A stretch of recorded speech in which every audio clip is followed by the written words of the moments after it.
மக்களே அனைவருக்கும் வணக்கம். இது ஃபினான்ஷியல் ஸ்டெபிலிட்டி ரிப்போர்ட்டோட பார்ட் 2 வீடியோ.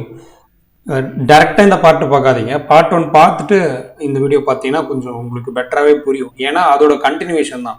அது ரொம்ப லாங் வீடியோ போகுன்றதால நம்ம 2 பார்ட்டாக போடலாம் அப்படின்னு. ஒரே நிமிஷம் ரிப்போர்ட் ஓப்பன் பண்ணிக்கிறேன்.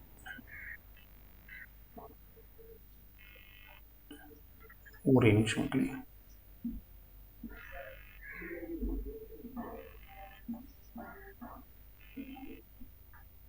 சரி, ஓகே. ஃபஸ்ட்டு பார்ட் 1ல் என்ன பார்த்துருந்தோம் அப்படின்னா, பார்ட் 1ல் வந்து பார்த்தீங்கன்னா குளோபல் எக்கனாமி எப்படி இருக்குது, டொமஸ்டிக் எக்கனாமி எப்படி இருக்குது, இதெல்லாம் பார்த்துருந்தோம். ஓகேங்களா? குளோபல் எக்கனாமி பற்றி பார்த்துருந்தோம்.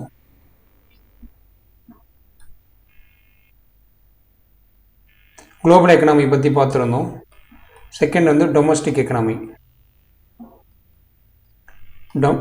டொமஸ்டிக் எக்கனாமி எப்படி பார்த்துருந்தோம், அது வந்து பார்ட் 1 சாப்டர் 1. சாப்டர் 2ல் தான் இப்போ நம்ம சாப்டர் 2 and 3 தான் பார்க்கணும். சாப்டர் 2ல் என்னென்னா commercial bank, scheduled commercial bank, அதாவது ஆர்பிஐயோட ஆக்ட் என்ன மக்களே, ஆர்பிஐ ஆக்ட் 1934ல் செகண்ட் ஷெட்யூலில் ஃபாலோ பண்ணி வர்றது எல்லாமே scheduled commercial bank, scheduled banks சொல்லுவாங்க. அதில் என்ன பர்டிகுலராக கமர்ஷியல் பேங்க்னா லைக் லாபத்தை ஒன் ஆஃப் த பர்பஸாக வச்சு ரன் ஆகிற பேங்க்ஸ், பப்ளிக் செக்டார் பேங்க்கு, ப்ரைவேட் செக்டார் பேங்க்கு, அடுத்து இந்த மாதிரி இருக்கிற அடுத்து வந்து ஃபாரின் பேங்க்ஸுமே வந்து நம்மளுக்கு லாபம் நோக்கி தானே வைக்கிறாங்க. ஸோ இந்த மாதிரி இருக்கிற ஷெட்யூல்டு கமர்ஷியல் பேங்க் இருக்குல்ல, அவங்களோட டெபாசிட் எப்படி இருக்குது, க்ரோத் எப்படி இருக்குது, ஐ மீன் கிரெடிட் க்ரோத் எப்படி இருக்குது, லோன் கொடுக்குறதுல ரெக்கவர் ஆகுதா இல்லையா, அதுதான் இந்த சாப்டர் 2ல் பார்ப்போம். ஃபர்ஸ்ட் விஷயம் என்ன பார்க்கணும் அப்படின்னா, ஷெட்யூல்டு மொத்தமாக எல்லா ஷெட்யூல்டு கமர்ஷியல் பேங்க்ஸும் எல்லாமே பப்ளிக் செக்டார் பேங்க்கு, ப்ரைவேட் செக்டார் பேங்க்கு எல்லாமே சொல்கிறேன், எல்லாமே சேர்த்து, அப்புறம் ஃபாரின் பேங்க்ஸ் எல்லாமே சேர்த்து சொல்கிறாங்க. ஓகேவா? Deposit and credit growth. கிரெடிட்னா நீங்கள் கொடுக்குற லோன், பேங்க் கொடுக்குற லோனை தான் கிரெடிட்னு நம்ம சொல்கிறோம். ஓகேங்களா? டெபாசிட் கஸ்டமர் பண்ணுற டெபாசிட் எந்த அளவுக்கு க்ரோத் ஆகிருக்கு. டெபாசிட் பாருங்கள் 10.7 இயர் ஆன் இயர் க்ரோத் அப்படின்றாங்க. இயர் ஆன் இயர்னா போன ஜூன் 2024லேருந்து இப்போ இந்த ஜூன் வந்துருச்சு, ஜூன் 2025, இந்த 1 இயர் இருக்குல்ல, அதுதான் அந்த ஜூன் 24லேருந்து ஜூன் 25 எவ்வளோ இன்க்ரீஸ் ஆகிருக்கு அப்படின்னு சொல்கிறாங்களா, அதுதான் year on year growth.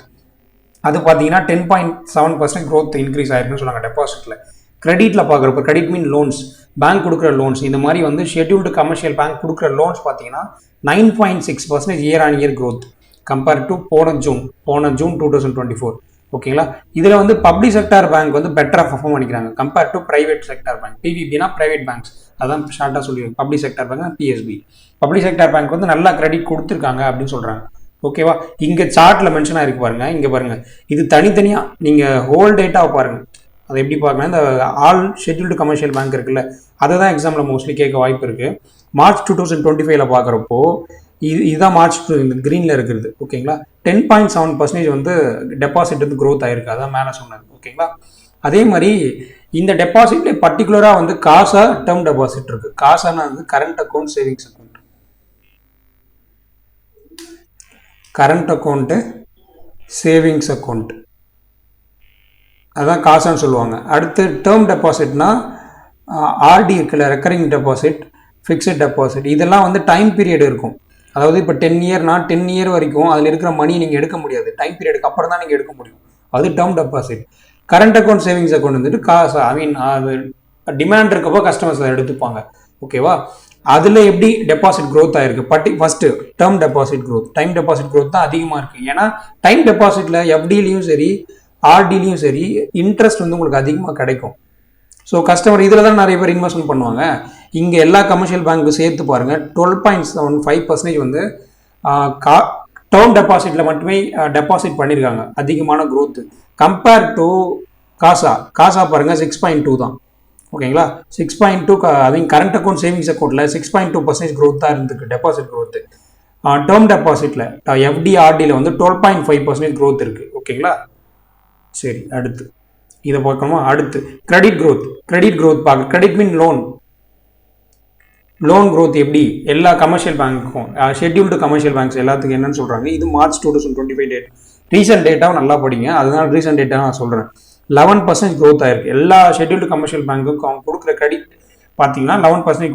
Public sector மட்டுமே பார்த்தீங்கன்னா 12.2, ப்ரைவேட் பாருங்கள் 8.9 தான் கொடுத்துருக்காங்க. ஆனால் இந்த ஓவரால் டேட்டா பாருங்கள் 11% லோன் அதிகமாக கொடுத்துருக்காங்க போன ஜூனுக்கும் இந்த ஜூனுக்கும் கம்பேர் பண்ணுறப்போ. அடுத்து அதுலேயே வந்து எந்த செக்டாருக்கு அதிகமாக லோன் கொடுத்துருக்காங்க அந்த செக்ரிகேட் பண்ணி செக்டார் வைஸ் சொல்கிறாங்க பாருங்கள். இங்கே பாருங்கள் எல்லா ஷெட்யூல்டு கமர்ஷியல் பேங்க்கும் மார்ச் 2025 டேட்டா பிரகாரம் அதிகமானது பார்த்தீங்கன்னா 29.8%. அந்த 29.8% பார்த்தீங்கன்னா சர்வீசஸ் செக்டார். இன்னைக்கு வந்து ஹாஸ்பிட்டல், ஐடி சர்வீசஸ், ஐடி இந்த மாதிரி சர்வீசஸ் செக்டாருக்கு லோன் கொடுக்குறாங்களா, அது வந்து 29.8%. அதுதான் அதிகமாக கொடுத்துருக்காங்க. அதுக்கடுத்து பார்த்தீங்கன்னா பர்சனல் லோன் பாருங்கள் 33.1%. எல்லா ஷெட்யூல்டு கமர்ஷியல் பேங்க்கும் சேர்த்து கொடுக்குற லோன்ஸில் ஃபர்ஸ்ட் வந்து சர்வீஸ் செக்டார் கொடுத்துருக்காங்க. சர்வீஸ் செக்டாருக்கு அதிகமாக கொடுத்துருக்காங்க 29. அதை விட அதிகமாக பர்சனல் லோன் 33.1%. ஓகேவா, பர்சனல் லோன் தான் ரொம்ப அதிகம். ஓகேவா, அக்ரிகல்ச்சர் பாருங்கள் 13.1% சொல்லியிருக்காங்க. ஓகேவா, அடுத்த விஷயம் கிரெடிட் க்ரோத் தான் செலக்ட் செக்டார். எந்தெந்த செக்டாரில் எவ்வளோ கிரெடிட் க்ரோத் இருக்குது அப்படின்ற மாதிரி சொல்லுவாங்க. எல்லா ஷெட்யூல்டு கமர்ஷியல் பேங்க்குக்கான டேட்டா இங்கே இருக்குது பாருங்கள். பர்சனல் லோன் பார்க்குறப்போ 11.7%. ஓகேங்களா, பர்டிகுலர் செக்டாரில் எவ்வளோ கொடுத்துருக்காங்க 11.7% க்ரோத் இருந்திருக்கு. சர்வீஸில் 11.2%. ஓகேவா, அக்ரிகல்ச்சர் 9.1%. இதில் அதிகமாக எந்த பர்சன்டேஜ் இருக்குது அது தெரிஞ்சுக்க. சர்வீஸ் தான் 13.2% கிரெடிட் அதிகமாக கொடுத்துருக்காங்க. ஓகேங்களா, அதுக்கு அடுத்து பர்சனல் லோன் 11.7. ஓகேவா, அடுத்து போவோமா. இதில் அடுத்து நீங்கள் சர்வீஸில் இது வந்து பார்த்தீங்கன்னா செப்டம்பரில். இப்போ நான் சொன்னது மார்ச் 2025, இது வந்து மார்ச்சில். நான் ரீசன்ட் டேட்டா மட்டும் சொல்கிறேன். ஏன்னா ரீசன்ட் டேட்டா படிங்க, ஏன்னா அதில் இருந்தால் மேக்ஸிமம் கொஸ்டின் கேட்க வாய்ப்பு இருக்குது. ஓகேவா, அடுத்து அசட் குவாலிட்டினா ஒன்றும் இல்லை. ஒரு பேங்க் இருக்காங்க, ஸ்டேட் பேங்க் ஆஃப் இந்தியா. அவங்க லோன் கொடுக்குறாங்க. இப்போ ஒரு 100 ரூபா லோன் கொடுக்குறாங்க அப்படின்னா அந்த 100 ரூபா ரிட்டர்ன் வந்துருச்சுன்னா அது ஓகே, வரலன்னா அது ரிஸ்க்கு. வரலன்னா அசட் வந்து ரெக்கவர் ஆகிடுச்சு, அப்போ குவாலிட்டி பெட்டராக இருக்குது. ஓகேவா, வரலன்றப்போ அது நெகட்டிவ் தானே.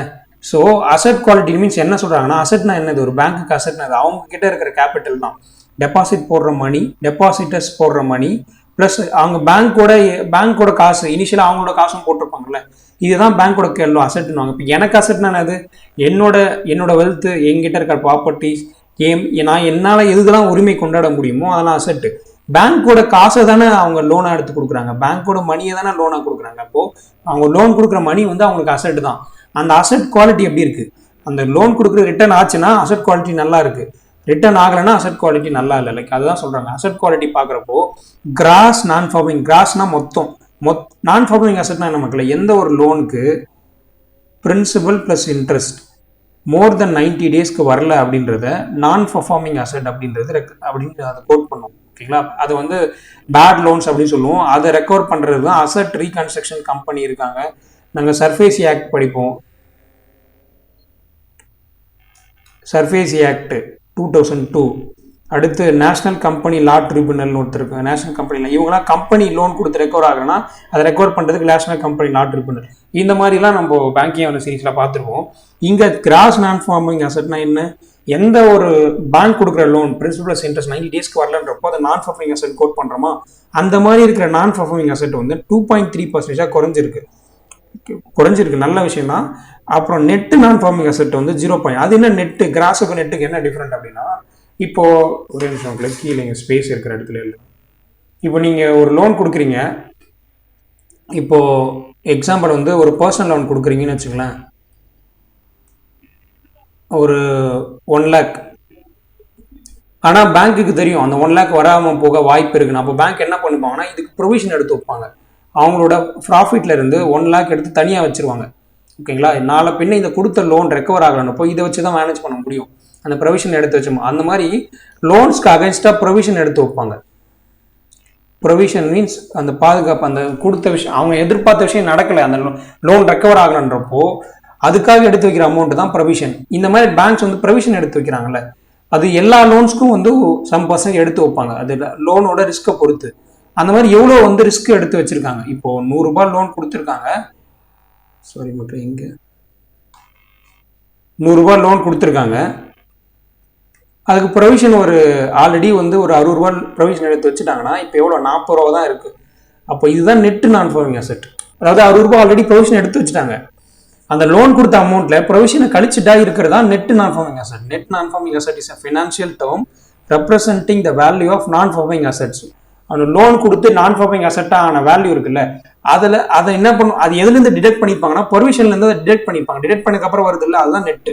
அதாவது 100 ரூபாய் லோன் கொடுத்தாங்க மக்களே, ஆனால் ஆல்ரெடி 60 ரூபா ப்ரொவிஷன் எடுத்து வச்சுட்டாங்க. இந்த லோன் ரெக்கவர் ஆகலை, 60 ரூபா ஆல்ரெடி இருக்கு, 40 ரூபா தான் உங்களுக்கு லாஸ். இந்த 40 ரூபான்றது தான் net. 100 ரூபான்றது cross non performing asset, 40 ரூபான்றது net. ஓகேவா? அடுத்த விஷயம் என்ன பார்க்கணும், யார் கிராஸ் நான் பர்ஃபார்மிங் அசெட்ல எந்த செக்டர் அதிகமாக கான்ட்ரிபியூட் பண்ண, எந்த செக்டர் அதிகமாக லோன் ரெக்கவர் ஆகலான்னு சொல்றாங்கன்னா அக்ரிகல்ச்சர் தான். அக்ரிகல்ச்சர் அதிகமாக ரெக்கவர் ஆகலான்னு சொல்றாங்க. அதே மாதிரி இன்னொரு விஷயம் என்ன பார்க்கணும், லார்ஜ் பாரோவர். அது என்ன லார்ஜ் பாரோவர்னா, ஒரு கஸ்டமர் வந்து 1 lakh வாங்குவார், இன்னொரு கஸ்டமர் வந்து 2 crore வாங்குவார். இப்போ இவரெல்லாம் லார்ஜ் பாரோவர், அதிகமான அமௌண்ட்ல வாங்குறாங்கல்ல, அந்த மாதிரி லார்ஜ் பாரோவர் வாங்கி அது நான் பர்ஃபார்மிங் அசெட் ஆகுது. அதுதான் கிராஸ் நான் பர்ஃபார்மிங் அசெட்ல இந்த மாதிரி லார்ஜ் பாரோவர் வாங்கி நான் பர்ஃபார்மிங் அசெட் ஆகுது இல்லை, அது பார்த்தீங்கன்னா குறைஞ்சிருக்குன்னு சொல்றாங்க. செப்டம்பர் 2023 3.8% இருந்தது, இப்போ 1.9% குறைஞ்சிருக்கு. Gross non performing asset from large borrower, large அமௌண்ட்ல லோன் வாங்குற பர்சன் வந்து ப்ராப்பரா கட்ட ஆரம்பிச்சிட்டாங்கன்னு சொல்றாங்க. அவங்களோட நான் பர்ஃபார்மிங் அசெட் வந்து குறையுது. நல்ல விஷயம் இது பேங்க்கு. ஓகேவா? சரி, இங்க கிராஸ் நான் பர்ஃபார்மிங் அசெட் வந்து இதை அடிச்சிடுறேன். Okay, gross non performing asset large borrowers கொடுக்குற கிராஸ் நான் பர்ஃபார்மிங் அசெட் பாருங்க, மார்ச் 2025 வரப்போ அவங்களுக்கு எவ்வளோ இருந்திருக்கு, 37.5%. ஓகேவா?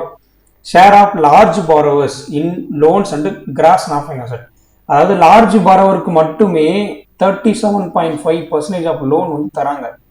அதுதான் இதை சொல்றாங்க. புரியுதுங்களா? அடுத்து cross non performing asset ratio and large borrowers அவங்களால நான் பர்ஃபார்மிங் அசெட் ஆகுது இல்லை, அது பாருங்க 1.9%. இது பார்த்தீங்கன்னா அவங்க கொடுக்குற லோன் எவ்வளோ லோன் கொடுத்துருக்காங்க, அது 37. இப்போ 100 ரூபாய் லோன் கொடுத்துருக்காங்கன்னா அது 37.5% வந்து லார்ஜ் பாரோவர்ஸ் மட்டுமே கொடுத்துருக்காங்க. அதிகமான அமௌண்ட்ல லோன் வாங்குறவங்களுக்கு மட்டுமே கொடுத்துருக்காங்க. இங்க பாக்குறப்போ 100 லோன் கொடுத்துருக்காங்க மக்களே, அதுல 37.5 லோன் வந்து அதிகமான அமௌண்ட்ல லோன் வாங்குற பாரோவர்ஸ்க்கு மட்டுமே கொடுத்துருக்காங்க. இவங்க அந்த மாதிரி அதிகமான லோன் அமௌண்ட் வாங்குற பாரோவர்ஸ் கொடுக்குறாங்கல்ல, அவங்க கொடுத்து அது வந்து ரிட்டர்ன் ஆகாம இருக்குல்ல, நான் பர்ஃபார்மிங் அசெட் கிராஸ், அது வந்து 1.9% ரெடியூஸ் ஆயிருக்கு. ஓகேவா? எல்லாமே எல்லா ஷெட்யூல்டு கமர்ஷியல் பேங்க்கு இருக்கிற ரேட்டை தான் மோஸ்ட்லி பார்க்கணும். நான் எக்ஸாம்ஸ்ல அந்த மாதிரி தான் கேட்பாங்க. அடுத்து ஷெட்யூல்டு கமர்ஷியல் பேங்க், அவங்களோட scheduled commercial பேங்க்லோட cross non performing asset மேலே சொன்னது லார்ஜ் பாரோவர் மட்டும், இங்கே வந்து டோட்டலா மார்ச் 2025 வரப்போ அந்த மாதிரி ரெக்கவர் ஆகாத அமௌண்ட் லோன் கொடுத்து பிரின்சிபல் பிளஸ் இன்ட்ரெஸ்ட் வந்து 90 டேஸ்க்கு ரெக்கவர் ஆகலை அப்படின்றத நான் பர்ஃபார்மிங் அசெட் சொல்றோம். அந்த மாதிரி கிராஸ் மொத்தம் பார்த்தீங்கன்னா 2.3% வந்து ரெக்கவர் ஆகலை, ரெடியூஸ் ஆயிருக்கு. ஆனால் ஸ்டில் இன்னமும் குறையணும். நெட்டுன்றப்ப என்னென்ன, இப்போ லோன் கொடுக்கப்போ அதுக்கு ப்ரொவிஷன் எடுத்து வைப்பாங்க. அந்த மாதிரி ப்ரொவிஷன் எடுத்து வச்ச அமௌண்ட்டை அந்த லோன் அமௌண்ட் வந்து கடிச்சிட்டாதான் நெட் நான் பர்ஃபார்மிங் அசெட். அந்த லோன் அமௌண்ட் ரெக்கவர் ஆகலன்றப்போ நான் பர்ஃபார்மிங் அசெட். அதாவது 100 ரூபாய் லோன் கொடுத்தாங்க, 60 ரூபாய் வந்து ப்ரொவிஷன் ஆல்ரெடி எடுத்து வச்சுட்டாங்க, 40 ரூபா, அப்போ அந்த லோன் வந்து ரெக்கவர் ஆகலை. இது இந்த 100 ரூபான்றது கிராஸ் நான் பர்ஃபார்மிங் அசெட்னு சொல்லுவோம். இப்போ 60 ரூபாய் ஆல்ரெடி ப்ரொவிஷன் எடுத்து வச்சுட்டதால இப்போ 40 ரூபா தான் உங்களுக்கு வரல. இந்த 40 ரூபா தான் நெட் நான் பர்ஃபார்மிங் அசெட். இந்த நெட் நான் பர்ஃபார்மிங் அசெட் பார்த்தீங்கன்னா 0.5% அடிச்சிடறேன், உங்களுக்கு தெரியாது. 0.5% ரெடியூஸ் ஆயிருக்கு. நல்ல விஷயம் தான், 0.5% ரெடியூஸ் ஆயிருக்கு ஷெட்யூல்டு கமர்ஷியல் பேங்க்குக்கு. ஓகேவா? அடுத்து இது பாருங்க, அடுத்து ஆஃப் இயர்லி ஸ்லிப்பேஜ் ரேஷியோ அப்படின்னு சொல்றாங்க. அது என்ன ஸ்லிப்பேஜ் ரேஷியோ அப்படின்னா, இப்போ இந்த ஃபினான்ஷியல் இயர் என்ன மக்களே, ஃபினான்ஷியல் இயர் 26 நடந்துட்டு இருக்கா, ஃபினான்ஷியல் இயர் 26 நடந்துட்டு இருக்கு. அதாவது ஏப்ரல் 1, 2025 ஆரம்பிச்சு மார்ச் 31, 2026 இதை தான் வந்து ஃபினான்ஷியல் இயர் 26ன்னு சொல்லுவோம். ஓகேங்களா? இப்போ ஒரு ஃபினான்ஷியல் இயர்ல மொத்தம் 12 மந்த்ஸ் இருக்கா, அப்போ 6 மந்த்ஸ் அப்படி பிரிப்பாங்க. 6 மந்த்ஸ் ஒன்று 6 மந்த்ஸ் ஒன்று அப்படி பிரிப்பாங்க. சரி, இது ஆஃப் இயர்ன்றது முடிஞ்சது. ஸ்லிப்பேஜ் ரேஷியோனா என்னன்னா, இப்போ இந்த 6 மாசத்துல புதுசா லோன் கொடுத்துருப்பாங்க பேங்க்கு. அந்த 6 மாசத்துல புதுசா வந்து என்பி ஆயிருக்கும். இப்போ இந்த டேட்டா எப்படி சொல்லணும்னா, போன ஃபினான்ஷியல் இயர் தானே, போன ஃபினான்ஷியல் இயர் பண்றப்போ ஏப்ரல் 1, 2024 ஆரம்பிச்சு மார்ச் 31, 2025 இந்த ஃபினான்ஷியல் இயர் தான் இப்போ முடிஞ்ச ஃபினான்ஷியல், அதுக்கான டேட்டா தான் வந்திருக்கு. இதில் ஆஃப் இயர்லின்றப்போ உங்களுக்கு என்னது, April May June July August September, அந்த ஏப்ரல் டு செப்டம்பர் 2024 இருக்குல்ல, அந்த 6 மாசத்துல புதுசா என்பிஏ ஆனது, ஸ்லிப்பேஜ் ரேஷியோனா என்பிஏ ஆகிற ரேஷியோ தான். அந்த 6 மாசத்துல நியூவா என்பிஏ ஆனது, ஆல்ரெடி இருந்த என்பிஏ கிடையாது, இப்போ ரீசெண்டா புதுசா என்பிஏ ஆகுது இல்ல, அதுக்கான ரேஷியோ தான் of early slippage ratio. Slippage ரேஷியோனா இந்த பினான்சியல் இயர்ல புதுசா எது என்பிஏவா கன்வெர்ட் ஆகுதோ அந்த லோன் ரேஷியோ தான் சொல்றாங்க. அந்த மாதிரி புதுசா என்பிஏ ஆனது மட்டுமே 0.7% இன்க்ரீஸ் ஆயிருக்கு. இது நல்ல விஷயம் கிடையாது, பட் அதிகமா என்பிஏ ஆகல. உங்களுக்கு 3.1%, 3.2% ஆகாம 0.7 தான் புதுசா என்பிஏ ஆயிருக்கு. இது கொஞ்சம் நல்ல விஷயம் தான், ஆனா நம்ம ஸ்டில் இதை ரெடியூஸ் பண்ணணும். அடுத்து ப்ரொவிஷனிங் நான் சொன்னேன்ல, இப்போ ஒரு லோன் 100 ரூபாய் கொடுக்குறாங்க, அந்த லோன் ரெக்கவர் இதுல வந்து ஒரு 70 ரூபாய் ரெக்கவர் ஆகாதுன்னு பேங்க் ஒரு தெரியும், முன்னாடியே கணிச்சிருவாங்க. அந்த 70 ரூபாய் தனியா எடுத்து வைக்கிறாங்கல்ல அவங்களோட ப்ராஃபிட்ல இருந்து, அதுதான் ப்ரொவிஷன். அந்த மாதிரி லோனை ரெக்கவர் ஆகலைன்னா அவங்க அந்த அந்த ஈடுகட்டுறதுக்காக எடுத்து வைக்கிறாங்கல்ல அந்த ப்ரொவிஷனிங் கவரேஜ் ரேஷியோ மட்டுமே பார்த்தீங்கன்னா எல்லா ஷெட்யூல்டு கமர்ஷியல் பேங்க்குக்கும் 73.3% இருக்கு. அதாவது 100 ரூபாய் லோன் கொடுக்குறாங்கன்னா 76.3% எடுத்து வச்சிடறாங்க. புரியுதுங்களா? ஒரு 24% தான் ரிஸ்க் அவங்களால எடுத்து வைக்க முடியல. 70 அது நல்ல விஷயம். ப்ரொவிஷன் அதிகமாக போகும், நல்ல விஷயம். ஏன்னா நாளை பின்னா அந்த லோன் ரெக்கவர் ஆகலன்றப்போ கூட பேங்க்ஸ் தப்பிச்சுப்பாங்க. ஏன்னா அவங்க ப்ரொவிஷன் எடுத்து வச்சிருப்பாங்களா, அதை வச்சு பேங்க் ஆப்ரேஷன் ரன் ஆகும், கஸ்டமர்ஸ் கொடுக்க வேண்டிய மணிலாம் போயிட்டு தான் இருக்கும். ப்ரொவிஷன் வந்து இன்க்ரீஸ் ஆகிறது பேங்க்குக்கு நல்லது. ஏன்னா கொடுக்குற லோன் அமௌண்ட் ரெக்கவர் ஆகலை அப்படின்னு டைம்ல உதவுறதுக்காக தான் எடுத்து வைப்பாங்க அந்த ப்ரொவிஷன். அதிகமான ப்ரொவிஷன் எடுத்து வைக்கிறப்போ பேங்க் வந்து சேஃபர் சைடு இருக்குன்னு அர்த்தம். ஓகேவா? அடுத்து capital and profitability. All scheduled கமர்ஷியலோட கேபிட்டல் எப்படி இருக்கு, அப்புறம் அவங்க ப்ராஃபிட் வந்து எப்படி க்ரோத் ஆயிருக்கு அப்படின்னு. சரி, ஓகே. இது என்ன சிஆர்ஏஆர்னா capital to risk weighted asset ratio. Sorry, capital to risk weighted asset ratio, அதுதான் சிஆர்ஏஆர். அப்படின்னா என்ன அப்படின்னா, இப்போ இதை வந்து பேசலில் நம்ம படிச்சிருக்கோம். பேசல் நீங்கள் வீடியோ பார்த்துருந்தீங்கன்னா தெரியும். சரி, இங்கேயே சொல்லுவோம். அதாவது ஒரு பேங்க் வந்து நிறைய கைண்ட் ஆஃப் லோன் கொடுப்பாங்க. இப்போ ஒரு loan number 1, loan number 2, loan number 3. Loan number 1 வந்து ஒரு எப்படி சொல்லலாம், ஒரு கண்ட்ரிக்கு கொடுக்குறாங்க. அதாவது வேர்ல்டு பேங்க் கிட்ட இருந்து இந்தியா லோன் வாங்குது மக்களே.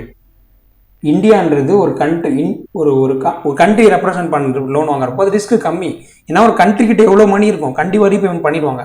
அப்போ ரிஸ்க் வந்து இங்கே கிடையாது, 0%. அந்த லோனுக்கான ரிஸ்க் இந்தியா ரீபேமெண்ட் பண்ணலனா அப்படின்னு சொல்றதா ரிஸ்க். அந்த ரிஸ்க் வந்து இதுக்கு இருக்காது. செகண்ட் பார்த்தீங்கன்னா, இப்போ இந்தியாவுக்குள்ள இருக்கிற ஒரு பப்ளிக் செக்டார், இப்போ ஓஎன்ஜிசி இருக்குல்ல, ONGC public sector oil company வச்சுங்க, இல்லை எல்ஐசி, இந்த மாதிரி யாரோ ஒருத்தர் பப்ளிக் செக்டார் கம்பெனி வந்து லோன் வாங்குறாங்க கவர்மெண்ட் கிட்ட இருந்து. இப்போ இவங்க வந்து ஒரு பப்ளிக் செக்டார் இன்ஸ்டிடியூஷன், இவங்களுக்கு வந்து லோன் இவங்க பெருசா வந்து என்ன சொல்றது, லோன் டீப்பே பண்ண மாட்டாங்க, அந்த மாதிரி இஷ்யூலாம் வராது. பட் ஒரு 20% ரிஸ்க் அப்படி வச்சுக்கலாம். எக்ஸாம்பிளுக்கு சொல்றேன். அடுத்த ஒரு பர்சனல் லோன் கொடுக்குறீங்க, ஒரு லோக்கல்ல ஒர்க் பண்ற ஒரு பர்சனல் லோன். அந்த பர்சனோட சேலரியை பேஸ் பண்ணி தான் பர்சனல் லோன் கொடுப்போம். அவங்களோட கிரெடிட் ஸ்கோரை பேஸ் பண்ணி தான் பர்சனல் லோன் கொடுப்போம். ப்ரீவியஸாக லோன் வாங்கிறாங்கன்னா அதோட கிரெடிட் ஸ்கோர் இருக்கும், அதை பேஸ் பண்ணி கொடுப்போம். எந்த கொலேட்டரும் அது இருக்காது. கொலேட்டர் மீன்ஸ் எந்த டாக்குமெண்ட்டுமே சப்மிட் பண்ண மாட்டார். 1 lakh அவர் லோன் கேட்குறாங்கன்னா அந்த 1 lakh ஈக்குவலான ஒரு அசட்டையோ ஒரு டாக்குமெண்ட்டையோ சப்மிட் பண்ணாருன்னா அது கொலேட்டர்.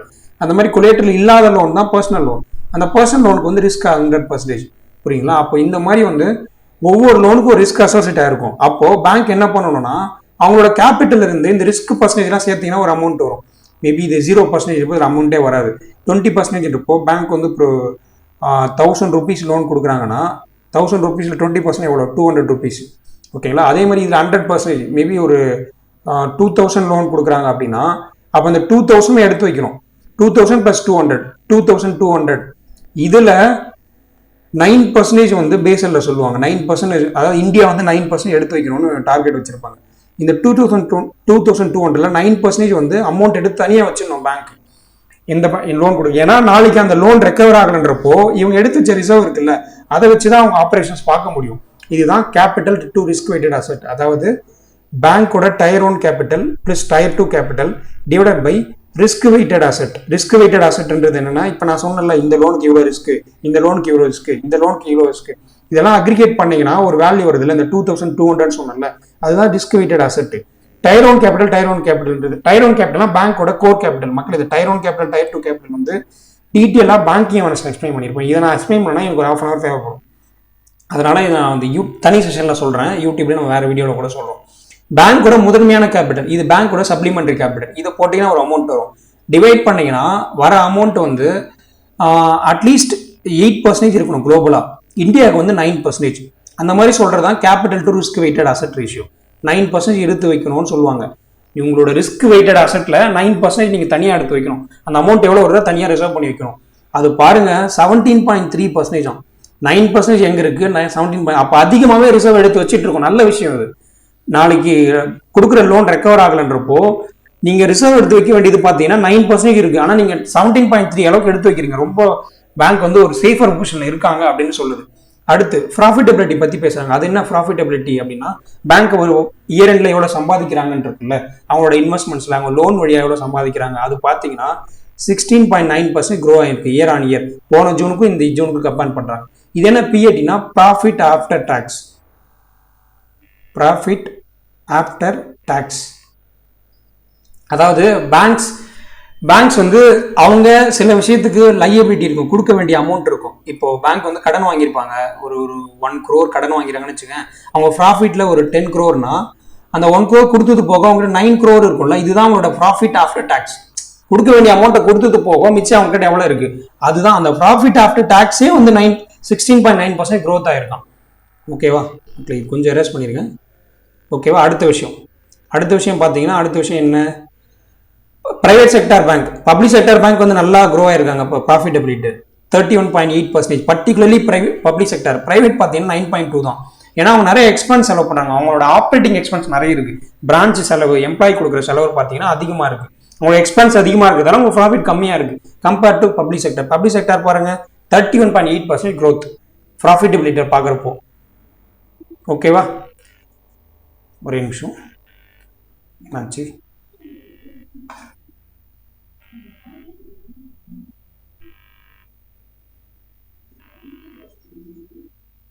ஒரே நிமிஷம் மக்களே. சரி, இது கொஞ்சம் எரேஸ் பண்ணிக்கிறேன் என்ன எக்ஸ்பிளைன் பண்ணுறதுக்கு. ஓகேவா? அடுத்த விஷயம் இந்த capital to risk weighted asset ratio. இப்போ காஸ்ட் ரேஷியோ நான் என்ன சொன்னேன்ல, ஒரு லோனுக்கு அகைன்ஸ்டாக ஒரு ரிஸ்க் இருக்கும். அதில் ஒரு 9% வந்து ரிசர்வ் எடுத்து வைக்கணும்னு பேசல் சொல்கிறாங்க. ஆனால் இந்தியா கிட்ட ஆவரேஜாக பார்க்குறப்போ 17.3% வந்து ரிசர்வ் இருக்கான். அந்த கேபிட்டல் ரிஸ்க் வெயிட்டட் ரிசர்வ் இருக்குல்ல, அது வந்து 17.3 மெயின்டைன் பண்ணிட்டு இருக்காங்க எல்லா ஷெட்யூல்டு கமர்ஷியல் பேங்க்கும் பார்க்குறப்போ. பப்ளிக் செக்டர் பாருங்க 16.1%, பிரைவேட் செக்டர் 18.3%, ஃபாரின் பேங்க்ஸ் வந்து 18.6%, ஓவராலாக 17. ஓவரால் டேட்டா நல்லா பாருங்க. ஓகேவா? அடுத்து common equity tier 1 capital. Common equity tier 1 கேபிட்டல்னா மேலே வச்சிருக்கேன் இங்கே definition. Highest quality of asset. ஒரு பேங்கோட 2 கைண்ட் ஆஃப் அசட் இருக்கும் மக்களே. ஒன்று வந்து ரொம்ப இப்போ எப்படி சொல்றது, லிக்விட் கேஷ். இப்போ உங்ககிட்ட 2 விஷயம் இருக்கு. என்கிட்ட வந்து பாக்கெட்ல வந்து ஒரு 200 ரூபாய் இருக்குன்னா அது என்னோட லிக்விட் கேஷ். உடனே போயிட்டு அதை வச்சு இப்போ பிரியாணி சாப்பிட முடியும்னா அதை பண்ண முடியும். அதுவே என்னோட யூபிஐல ஒரு அக்கௌண்ட், யூபிஐல ஒரு 2000 இருக்கு. ஆனால் அதை நான் ஏடிஎம் போகணும், ஏடிஎம் மிஷின் ஒர்க் ஆகணும், அதுக்கப்புறம் அதை டெபாசிட் பண்ணி எடுக்கணும். அதை எனக்கு டைம் எடுக்கும். ஆனால் இந்த 200 உடனே என்னால் செலவு பண்ண முடியும். இதுதான் வந்து என்னோட ஹையஸ்ட் ஃபார்ம் ஆஃப் லிக்விடிட்டி. ஓகேங்களா? Highest quality of liquidity. இது வந்து இதுவும் லிக்விடிட்டி தான், but it will take some time. இப்போ நீங்கள் அதே மாதிரி கோல்டு வச்சு சொல்லுங்க. இப்போ கோல்டு போய் ஒரு கடையில் கொடுக்குறீங்கன்னா உடனே அதை கோல்டை வாங்கிட்டு கேஷ் நம்ம கொடுத்துருவோம். ஏன்னா கோல்டுன்றது highest form of liquidity. Demand நிறைய இருக்கு. அதுவே எங்கிட்ட ஒரு பாண்ட் இருக்கு, அந்த பாண்டை உடனே லிக்விடிட்டியா மாற்ற முடியும், கேஷாக மாற்ற முடியுமா? கிடையாது. அந்த பாண்டுக்கு ஒரு டென்யூர் இருக்கும். ஓகே, அது முடிஞ்சாதான் மாற்ற முடியும். So common equity tier 1 capital அதான் ஒரு பேங்கோட highest quality of liquid asset எவ்வளவு இருக்குன்னு சொல்றது தான் காமன் ஈக்விட்டி டயர் 1 கேபிட்டல். ஓகேவா? அது எதுக்கு பார்க்குறோம்னா, ஒரு பேங்க்குக்கு ஒரு ஃபினான்ஷியல் ரிஸ்க் வருது,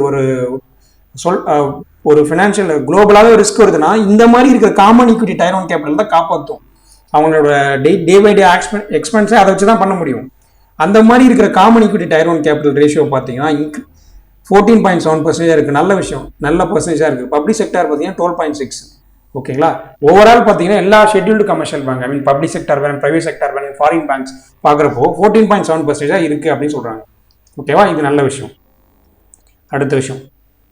அடுத்த விஷயம்னா லீவரேஜ் ரேஷியோ. லீவரேஜ்னா உங்களுக்கு ஜென்ரலாக தெரியும், ஒரு சப்போர்ட்னு சொல்லுவாங்க. இப்போ நம்ம ஒரு ஒர்க்கை பண்றோம், ஒரே ஆளா பண்றப்போ கூட நம்மளுக்கு யாராவது சப்போர்ட்டுக்கு வந்து பண்றாங்களா, அதுதான் லீவரேஜ் அப்படின்னு சொல்லுவாங்க. ஒரு அடிஷனல் சப்போர்ட், ஒரு அடிஷனல் பெனிஃபிட் அப்படின்றதான் சினானிமா சொல்லுவோம். இங்க டயர் ஒன் லீவரேஜ் ரேஷியோ அப்படின்றது என்ன சொல்றாங்கன்னா, பேங்க்குக்கு வந்து கேபிட்டல் இருக்கும், கோர் கேபிட்டல்னா டயர் ஒன் கேபிட்டல் தான் முதன்மையான கேபிட்டல். அது டிவைடட் பை எக்ஸ்போஷர்னா ஒன்றும் இல்லை, பேங்க்ஸ் வந்து லோன் கொடுக்குறாங்கல்ல, அந்த லோன் வந்து ரெக்கவர் ஆகாதுன்னு அவங்களுக்கு தெரியும். மேபி வந்து ஒரு 100 ரூபாய் லோன் கொடுத்துருப்பாங்க, ஒரு 60 rupees வராதுன்னு தெரியும். இன்னொரு லோன்ல ஒரு 40 rupees வராது, இன்னொரு லோன்ல 100 ரூபாய் வராது. இந்த மாதிரி இதுதான் வந்து எக்ஸ்போஷர் அவங்க எதிர்பார்க்கறது. இதெல்லாம் நடக்க வாய்ப்பு இருக்குன்னு எக்ஸ்போர்ட் பண்றாங்கல்ல, அந்த மாதிரி பேங்கோட tier one capital core capital divide by பேங்கோட எக்ஸ்போஷர் டிவைட் பண்ணீங்கன்னா ஒரு பர்சன்டேஜ் வரும். அதுதான் tier one capital leverage ratio. அது பார்த்தீங்கன்னா எல்லா ஷெட்யூல்டு கமர்ஷியல் பேங்க் வந்து 7.9% இருக்கு. அப்போ என்ன அர்த்தம், ஏதாச்சும் ஒரு ரிஸ்க் வரப்போ அதை காப்பாற்றிக்கிற அளவுக்கு 7.9% ஆஃப் டயர் ஒன் கேபிட்டல் நம்ம கிட்ட இருக்கு. இது நல்ல விஷயம், ஓகேவா? அது இன்னும் பெட்டர் ஆகணும், பட் நல்ல விஷயம். லீவரேஜ் ரேஷியோ வந்து இன்க்ரீஸ் ஆகிறது நல்ல விஷயம், ஓகேவா? அடுத்த விஷயம் என்ன பார்க்குறோம் அப்படின்னா, நெட் இன்ட்ரெஸ்ட் மார்ஜின் ஆனுவலைஸ்ட் அப்படின்னு சொல்லி. நெட் இன்ட்ரெஸ்ட் மார்ஜின்னா ஒன்றும் இல்லை மக்களே, இப்போ பேங்க்குக்கு வந்து 2 விஷயம் நடக்கும். பேங்க்ல வந்து டெபாசிட் பண்ணுவாங்களா, அப்புறம் லோன் கொடுப்பாங்க. பேங்க் டெபாசிட் பண்ணுறவங்களுக்கு பேங்க் வந்து இன்ட்ரெஸ்ட் கொடுப்பாங்க, லோன் வழியாக அவங்க சம்பாதிப்பாங்க. இன்ட்ரெஸ்ட் பேஸ் பண்ணி இப்போ லோனுக்கு வந்து ஒரு 10% இன்ட்ரெஸ்ட் அப்படின்னு சொல்கிறாங்கன்னா, டெபாசிட்டுக்கு வந்து ஒரு 5% இன்ட்ரெஸ்ட் கொடுப்பாங்க டெபாசிட் பண்ணுறவங்களுக்கு. அப்போது டெபாசிட் பண்ணவங்க வேண்டியவங்களுக்கு கொடுக்க வேண்டிய இன்ட்ரெஸ்ட் இருக்குல்ல, அது வந்து பேங்க்கோட லையபிலிட்டி, ஓகேங்களா? இது வந்து ஈல்டு, அவங்களுக்கு ஈல்டுனா வருமானம் சொல்லுவோமா, லோன்லேருந்து அவங்களுக்கு இன்ட்ரெஸ்ட் வருது, அது வருமானம் தானே. ஈல்டு மைனஸ் இந்த லையபிலிட்டியில் வர காசை வந்து காஸ்ட் ஆஃப் ஃபண்ட் அப்படின்னு சொல்லுவாங்க. Cost of fund, yield minus சொல்லக்கூடாது, difference. Cost of fund divided by average interest earning asset. இதுதான் வந்து நெட் இன்ட்ரெஸ்ட் மார்ஜின். இந்த நெட் இன்ட்ரெஸ்ட் மார்ஜின் வந்து மினிமம் 3% இருக்கணும், அப்போ தான் அந்த பேங்க் வந்து நல்லா ரன் ஆகுதுன்னு அர்த்தம். இப்போ பாருங்க, எல்லா ஷெட்யூல்டு கமர்ஷியல் பேங்க் 3.5, இங்கே இருக்க 3.5%, அப்போ நல்ல விஷயம் தான். அக்ரிகேட்டாக பார்க்குறப்போ பப்ளிக் செக்டார் பேங்க் வந்து 3% இருக்கு, பிரைவேட் செக்டார் பேங்க் வந்து 4.1% இருக்கு, ஃபாரின் பேங்க்ஸ் வந்து 4.5. பப்ளிக் செக்டார் பேங்க் கம்மியாக தான் இருக்கு, பட் 3 ஆவரேஜாக 3 இருக்கு. எல்லா ஷெட்யூல்டு கமர்ஷியல் பேங்க் பார்க்குறப்போ 3.5%. அதாவது பேங்க்கு அவங்க கிட்ட வந்த டெபாசிட்ஸ்க்கு இன்ட்ரெஸ்ட் அவங்க கொடுக்கணும், அது வந்து பேங்கோட காஸ்ட் ஆஃப் ஃபண்ட். பேங்க்ஸ் வந்து லோன் கொடுப்பாங்க, அந்த லோன் வழியாக சம்பாதிப்பாங்க, அது பேங்கோட ஈல்டு, வருமானம் difference cost of fund divided by அந்த பேங்க்குக்கு வந்து வருமானம் சேகரித்து தரக்கூடிய அசெட் இருக்கும். அசெட்னா பேங்கோட பில்டிங்ஸ் இருக்கு, பேங்கோட கம்ப்யூட்டர்ஸ் இருக்கு, பேங்கோட சில பில்டிங்ஸ்லாம் வந்து லீஸ் கொடுறாங்கல்ல, லைக் அந்த மாதிரி சொல்றேன். எந்தெந்த அசெட் எல்லாம் பேங்க்குக்கு வருமானம் ஈட்டி தருதோ அதெல்லாம் ஆவரேஜ் இன்ட்ரெஸ்ட் ஏர்னிங் அசெட். அதை டிவைட் பண்ணீங்கன்னா ஒரு வேல்யூ வரும், பர்சன்டேஜ் வரும். இன்ட்டு 100 போட்டிங்கன்னா ஒரு பர்சன்டேஜ் வரும். அது வந்து 3% இருந்தா அந்த பேங்க் வந்து நல்லா ரன் ஆகுதுன்னு அர்த்தம். இங்க ஆல் ஷெட்யூல்டு கமர்ஷியல் பேங்க் வந்து இருங்க அழிச்சிடுறேன், உங்களுக்கு நல்லா தெரியும். இங்க பாருங்க 3.5 இருக்கு, எல்லா ஷெட்யூல் கமர்ஷியல் பேங்க் 3.5. அப்ப நல்ல விஷயம் தான் சொல்றாங்க, நெட் இன்ட்ரெஸ்ட் மார்ஜின் இன்க்ரீஸ் ஆகிறது நல்ல விஷயம், ஓகேவா? அடுத்து ரிட்டர்ன் ஆன் ஈக்விட்டி. ஈக்விட்டினா யார் மக்களே, அந்த பேங்க் ஸ்டார்ட் பண்றப்போ கேபிட்டல் போட்டாங்கல்ல, அந்த பேங்க் ஸ்டார்ட் பண்ணப்போ கேபிட்டல் போடுற அந்த பேங்க்ல ஓனர்ஷிப் வச்சிருக்கோங்க, அவங்க தான் equity owners. Return on equity, அவங்களுக்கு ரிட்டர்ன் ஆனது அவங்களுக்கு வர வருமானம். ரிட்டர்ன் ஆன் ஈக்விட்டி எவ்வளவு பாருங்க, 13.6% இன்க்ரீஸ் ஆயிருக்கு. அப்போ பேங்க்ல ஷேர் போடுறவங்க, பேங்க்ல வந்து ஈக்விட்டி ஓனரா இருக்கவங்க நல்லாவே சம்பாதிச்சுட்டு இருக்காங்க. பேங்க் வந்து ப்ராஃபிட்டா ரன் ஆனாதான் சம்பாதிப்பாங்க. அப்ப இது என்ன இண்டிகேட் பண்ணுது, பேங்க் நல்லா ரன் ஆகிட்டு இருக்கு எல்லா ஷெட்யூல் கமர்ஷியல் பேங்க்கும். ரிட்டர்ன் ஆன் ஈக்விட்டி வந்து இங்க சொல்றாங்க நெட் இன்கம், அந்த பேங்க்குக்கு வந்த மொத்த இன்கம். நெட்டுன்னு அவங்க கொடுக்க வேண்டிய காசெல்லாம் போக மித்த அவங்ககிட்ட எவ்வளவு இருக்கு, அதுதான் net income. Net income divided by share holders எவ்வளவு மணி வாங்கினாங்க, அதுதான் equity. Share holders equity divide பண்ணீங்கன்னா ஒரு அமௌண்ட் வரும், ரிட்டர்ன் ஆன் ஈக்விட்டி. அந்த ரிட்டர்ன் ஆன் ஈக்விட்டி இன்க்ரீஸ் ஆகிறது நல்ல விஷயம். அப்போ அந்த பர்டிகுலர் பேங்க்ல இன்வெஸ்ட்மெண்ட் பண்ற equity owners, part of the ownership வச்சிருக்க ஈக்விட்டி ஷேர் ஹோல்டர்ஸ், அவங்களோட ப்ராஃபிட் இன்க்ரீஸ் ஆயிட்டு இருக்கு. பேங்க் நல்லா ரன் ஆனாதான் ஒரு ப்ராஃபிட்டே வரும். ஸோ இது வந்து நல்ல இண்டிகேஷன் தான். ஓகே, அடுத்து ரிட்டர்ன் ஆன் அசெட்னா ஒன்றும் இல்லை. அசெட்னா என்ன மக்களே, லோன். பேங்க்கு அவங்களோட அசெட்டை தான் லோனா கொடுப்பாங்க, பேங்கோட அசெட்டை தான் லோனா கொடுப்பாங்க. அந்த லோன் ரெக்கவர் ஆகுதா இல்லையா, அது சொல்றதுதான் ரிட்டர்ன் ஆன் அசெட். லோன் கொடுத்தாங்க, அது ரிட்டர்ன் ஆச்சா இல்லையா, அந்த ரிட்டர்ன் ஆன் அசெட் ஆனுவலாக பார்க்குறப்போ எவ்வளோ ஆயிருக்குன்னா 1.4% 1.4% இருக்காது, அதாவது பெட்டராக தான் இருக்குது. அவங்க லோன் கொடுக்குறாங்க, ரெக்கவர் ஆகிட்டு தான் இருக்குது. இன்க்ரீஸ் ஆகிறது நல்ல விஷயம். 1.4% இருக்குது, 2, 3 அந்த மாதிரிலாம் போச்சுன்னா கொடுக்குற லோன்லாம் ரெக்கவர் ஆகிட்டு இருக்குன்னு அர்த்தம். அசெட்னா பேங்கோட லோனு தான் அசெட்னு சொல்கிறாங்க. அந்த மாதிரி கொடுக்குற லோன்ஸ் ரெக்கவர் ஆகுதா இல்லையா, அதுதான் ரிட்டர்ன் ஆன் அசெட். ஓகேவா? எல்லா ஷெட்யூல் கமர்ஷியல் பேங்க் பார்க்குறப்போ நல்ல விஷயமா தான் இருக்குது. இப்போ இது ஓவரால், இது இப்போ மேலே சொன்ன எல்லாமே ஓவரால் லோன் மொத்தமாக கொடுத்தது. கிராஸ் அட்வான்சஸ்னா லோன், ஓகேங்களா? கிரெடிட்னால் லோன் தான், அட்வான்சஸ்னா லோன். அட்வான்ஸ்னா இப்போ நீங்கள் கிரெடிட் கார்டில் வாங்குறீங்கல்ல, அதெல்லாமே வந்து அட்வான்சஸ் சொல்லுவாங்க. ஜென்ரலாக அட்வான்ஸ்னா ஒரு முன்பணம் கொடுக்குறாங்க, லோனை தானே அப்படி சொல்லுவோம். மொத்தமாக லோன்ஸ் பார்க்குறப்போ 181.3 lakh crore கொடுத்துருக்காங்க இந்த மார்ச் 2025 டேட்டா பிரகாரம் பார்க்குறப்போ, ஓகேங்களா? போன வருஷத்துலேருந்து இந்த வருஷம் பாருங்கள் அரௌண்ட் 73-83 20 lakh crore வந்து எக்ஸ்ட்ரா இந்த ஃபினான்ஷியல் இயர் மட்டுமே கொடுத்துருக்காங்க. lakh crore மக்களே, lakh crore அளவுக்கு 181.3 lakh crore அளவுக்கு லோன் இது வரைக்கும் கொடுத்துருக்காங்க. கிராஸ் நான் ஃபார்மிங் அசெட்னா ஒரு இன்ட்ரெஸ்ட் அது மேலே பார்த்தாலும் அது 2.3% ரெடியூஸ் ஆயிருக்கு. நெட்டு பார்த்தீங்கன்னா, அதாவது ஒரு லோன் கொடுத்துட்டாங்க, அது ரெக்கவர் ஆகான்னு தெரிஞ்சு ஒரு ப்ரொவிஷன் அமௌண்ட் எடுத்து வச்சிருப்பாங்கல்ல, அந்த இப்போ 100 ரூபாய் லோன் கொடுத்துட்டாங்க, 60 ரூபாய் ப்ரொவிஷன் எடுத்து வச்சிட்டாங்கன்னா மிச்சம் 40 ரூபா இருக்குல்ல, அந்த 40 ரூபா தான் நெட் நான் ஃபார்மிங் அசெட். 100 ரூபான்றது கிராஸ் நான் ஃபார்மிங் அசெட். கிராஸ் நான் ஃபார்மிங் அசெட்டும் குறைஞ்சிருக்கு, நெட் நான் ஃபார்மிங் அசெட்டும் குறைஞ்சிருக்கு. அடுத்து ரிட்டர்ன் ஆன் அசெட்னா அது நீங்கள் கொடுத்த லோன் ரெக்கவர் ஆகுதா இல்லையா, அது இன்க்ரீஸ் ஆகுது, நல்ல விஷயம். 1.4%. மார்ச் 2019 பாருங்க, அது ரிட்டர்ன் ஆன் அசெட்டே ரொம்ப கம்மியாக இருந்திருக்கு, ஓகேவா? ஆனால் இப்போ பாருங்க 1.4 வந்திருக்கு, நல்ல விஷயம். Capital to risk weighted asset ratio, அதாவது நீங்கள் ஒரு லோன் கொடுக்குறீங்க, ஒவ்வொரு லோனுக்கும் ஒரு ரிஸ்க் பர்சன்டேஜ் இருக்கும், அதில் 9% வந்து ரிசர்வ் எடுத்து வைக்கணும்னு சொல்லுவாங்க பேசல். நம்ம கிட்ட 17.3 இருக்கு, நல்ல விஷயம். லிக்விடிட்டி கவரேஜ் ரேஷியோனா ஒன்றும் இல்லை, நான் சொல்லலை. லிக்விடிட்டி கவரேஜ் ரேஷியோனா ஒரு பேங்க்கு வந்து ஒரு இப்போ நாளைக்கு ஸ்டேட் பேங்க் ஆஃப் இந்தியா திவாலாக போகுது, எக்ஸாம்பிள் சொல்கிறேன், ஸ்டேட் பேங்க் ஆஃப் இந்தியா திவாலாக போகுது. இப்போ நெக்ஸ்ட் 30 days, இப்போ ஆகஸ்ட் 1 ஆகஸ்ட் 30, இந்த 30 daysக்கு வந்து அவங்களுக்குன்னு ஒரு செலவு இருக்கும், அவங்களுக்கு தெரியும். இப்போ டெபாசிட் பண்ண கஸ்டமர் வந்து காசு கேட்பான், அவங்களாம் கொடுக்கணும். அந்த மாதிரி நெக்ஸ்ட் 30 daysக்கு எவ்வளோ செலவு இருக்குன்னு பேங்க்குக்கு ஒரு கணிப்பு இருக்கும். அந்த அமௌண்ட் இருக்கா அப்படின்னு சொல்றது தான் லிக்விடிட்டி கவரேஜ் ரேஷியோ. நெக்ஸ்ட் ஒரு ஃபினான்ஷியல் சுச்சுவேஷன், டிஸ்ட்ரெஸ் சுச்சுவேஷன் நடக்கிறப்போ நெக்ஸ்ட் 30 daysக்கு அந்த பேங்கால மேனேஜ் பண்ணக்கூடிய அமௌண்ட் இருக்கா இல்லையா, அது சொல்றதா லிக்விடிட்டி கவரேஜ் ரேஷியோ. அந்த லிக்விடிட்டி கவரேஜ் ரேஷியோ வந்து 132.6% இருக்கு, நல்ல விஷயம், ஓகேங்களா? அடுத்து பிசிஆர், ப்ரொவிஷன் கவரேஜ் ரேஷியோ, அதாவது லோனுக்கு இப்போ 100 ரூபாய் லோன்னா அதில் ஒரு 60 ரூபாய் வராதுன்னா 60 ரூபாய் எடுத்து வைக்கிறீங்களா, அந்த ப்ரொவிஷன் கவரேஜ் ரேஷியோ இன்க்ரீஸ் ஆகிறது நல்ல விஷயம். 76.3% இன்க்ரீஸ் ஆயிருக்கு, இதான் ரெக்கார்ட் ஐ, ஓகேவா? அடுத்து ஸ்லிப்பேஜ் ரேஷியோ, அதாவது புதுசாக என்பி ஆனது, இப்போ ஆஃப் இயர்லின்னு அது லைக் இது ஆனுவலுக்காக சொல்லியிருக்காங்க. இந்த லாஸ்ட் ஃபினான்ஷியல் இயரில் புதுசாக என்பிஏ ஆனது, நியூ என்பிஏ, அந்த நியூ என்பிஏ பார்த்தீங்கன்னா 1.4% இருக்கு அப்படின்னு சொல்றாங்க, ஓகேங்களா? நியூ என்பிஏ பாருங்க, ஒரு காலத்தில் 5.9 இருந்திருக்கு, இப்போ 1.4ன்றது நல்ல விஷயம். கம்மியான இதுதான் என்பிஏ ஆகுது, பட் ஸ்டில் அது இன்னும் குறையணும், ஓகேவா? அடுத்த விஷயம் மேக்ரோ ஸ்ட்ரெஸ் டெஸ்ட், இது வந்து சாப்டர் 3ல வரும். சாப்டர் 3 அதாவது என்னன்னா, இப்போ ஒரு ஃபினான்ஷியல் சுச்சுவேஷன் இப்போ நமக்கு பெட்டராக போயிட்டு இருக்கு, எல்லாமே நார்மலாக போயிட்டு இருக்கு. ஆனால் வந்து 2 விதமான சினாரியோ இருக்கும். ஒன்று இந்த மாதிரி நடந்தால் எப்படி இருக்கும், நீங்கள் பைக்கில் போயிட்டே இருக்கீங்க, ஒன்று நீங்கள் போய் வேகமாக போகலாம், நீங்கள் வேகமாக போய் ஏதாச்சும் உங்களுக்கு பிரச்சனை நடக்கலாம், ஆர்எல்ஸ் நீங்கள் ஸ்லோவாக போயிட்டு இருக்கீங்க, எதிர்க்க வந்தவங்க ஏதாவது மோதி உங்களுக்கு ஏதாவது பிரச்சனை நடக்கலாம். அந்த மாதிரி ஒரு அட்வர்ஸ் சினாரியோ நடக்குதுன்னா அதை பேங்க்ஸ் வந்து கணிக்கிறாங்க, ஆர்பிஐ கணிக்கிறாங்க. ஒரு அட்வர்ஸ் சினாரியோ நடந்தால் என்னென்னலாம் ரிஸ்க் நடக்கும், என்னென்ன பேங்க்ஸ் திவாலாக வாய்ப்பு இருக்குது, அந்த பிரச்சனைலாம்.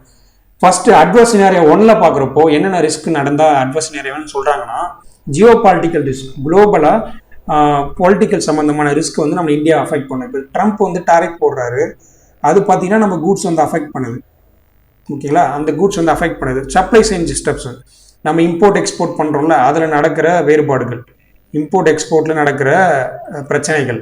அடுத்து இன்ஃப்ளேஷன், இதெல்லாம் ரொம்ப நம்ம நினச்சி, இப்போ இன்ஃப்ளேஷன் வந்து 2.1% வந்துருச்சு, நினச்சி இப்போ 8%, 9%லாம் போயிடுச்சு அப்படின்னா நினச்சி பார்க்க முடியாத போயிடுச்சு. அந்த மாதிரி சுச்சுவேஷன்லாம் வரப்போ என்ன நடக்கும் அப்படின்றதான் அடுத்த விஷயம். சினாரியோ 2ன்னு பார்க்குறப்போ குளோபலாகவே எக்கனாமிக் ஸ்லோ டவுன் ஆகிட்டு இருக்கு, எங்கேயுமே வந்து மேனுஃபேக்சரிங் இல்லை, எங்கேயுமே மக்கள்கிட்ட காசு இல்லை, அந்த மாதிரி விஷயம் நடக்குது. அப்புறம் ஜிடிபி, எல்லா கண்ட்ரிக்கும் ஜிடிபி குறையுது பிகாஸ் ஆஃப் எக்ஸ்டர்னல் ரீசன். இது வந்து சினாரியோ 2 அட்வர்ஸ் சினாரியோ. இதில் வந்து என்னென்ன பிரச்சனை நடக்கலாம் அப்படின்னு கெஸ் பண்ணுறாங்கன்னா, சிஆர்ஆர் மேலே பார்த்தோம்ல, capital to risk weighted asset ratio, அந்த capital risk weighted asset ratio இப்போ பேஸ்லைன் சினாரியோவில் வந்து 17% இருக்குன்னு பார்த்தோம். ஓகேங்களா. அடுத்து அது வந்து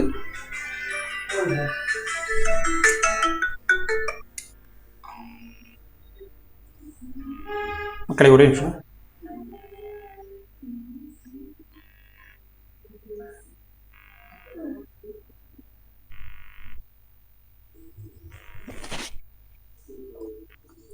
அட்வர்ஸ் சினாரியோ 1ல், அதாவது இப்போ மேலே சொன்ன அட்வர்ஸ் சினாரியோ பார்த்தோம்ல, அதாவது என்னென்னா ஜியோ பாலிட்டிக்கல் ரிஸ்க்கோ இல்லை வந்து இம்போர்ட் எக்ஸ்போர்ட்டில் பிரச்சனை நடந்தாவோ என்ன நடக்க வாய்ப்பு இருக்குது நம்ம capital to risk weighted asset ratio, அதாவது லோனுக்கு ரிஸ்க் ஒரு ரிஸ்க் இருக்குல்ல, அதுக்கு அகைன்ஸ்டாக ஒரு ரிசர்வ் தனியாக எடுத்துப்போம். இல்லை பேசல் சொல்லியிருப்பாங்களா, பேசலில் அந்த capital to risk weighted asset ratio ஜென்ரலாக 17% ரிசர்வ் எடுத்து வச்சிருக்கோம். நல்ல விஷயம். நம்மளுக்கு ஒரு பாதகமான சுச்சுவேஷன் 1 வரப்போ, ஆக்சுவல் அட்வர்ஸ் சினாரியோ 1, ஓகேங்களா, அப்படி வரப்போ நமக்கு அது 14.2 குறைய வாய்ப்பு இருக்குது. அட்வர்ஸ் சினாரியோ 2ல் பார்க்குறப்போ 14.6 இருக்கும் அப்படின்னு சொல்கிறாங்க.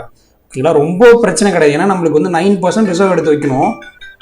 9%ப்போ நம்மளுக்கு 14.2ன்னு சொல்கிறாங்க. என்னதான் அட்வர்ஸ் சினாரியோ 1 இருந்தாலும் ஆல்மோஸ்ட் அதிகமாக தான் மெயின்டைன் பண்ணியிருக்கோம். இது வந்து பெரிய ரிஸ்க் இல்லைன்னு சொல்கிறாங்க. Capital to risk weighted asset ratio பார்க்குறப்போ காமன் ஈக்விட்டி டயர் 1 கேபிட்டல், அது என்ன சொன்னோம், ஒரு பேங்க்குக்கு வந்து ஒரு ரொம்ப கஷ்டமான சுச்சுவேஷன் வரப்போ உடனடியாக நம்மளுக்கு உதவுற லிக்விட் கேபிட்டல், பேங்க்கோட ஹை குவாலிட்டி லிக்விட் கேபிட்டல், அந்த ரேஷியோ பார்த்தீங்கன்னா பேஸ் லைன் சினாரியோட பிரச்சனையே இல்லாதப்போ 15.2%.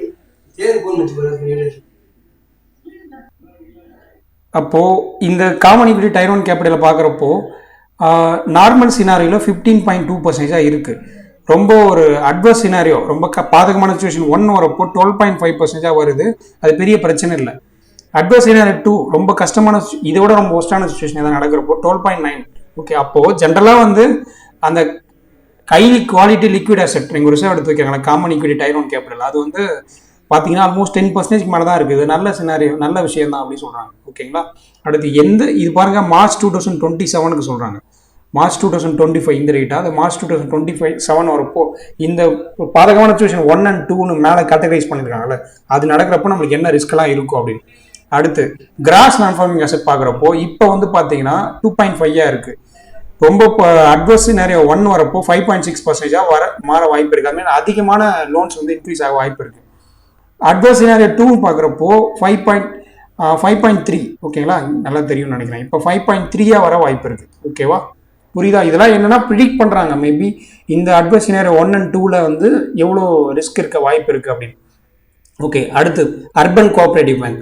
மேலே பார்த்தது வந்து public sector bank, private sector bank, then foreign பேங்க்ஸை பார்த்தோம். அடுத்து அர்பன் கோஆப்ரேட்டிவ் பேங்க்.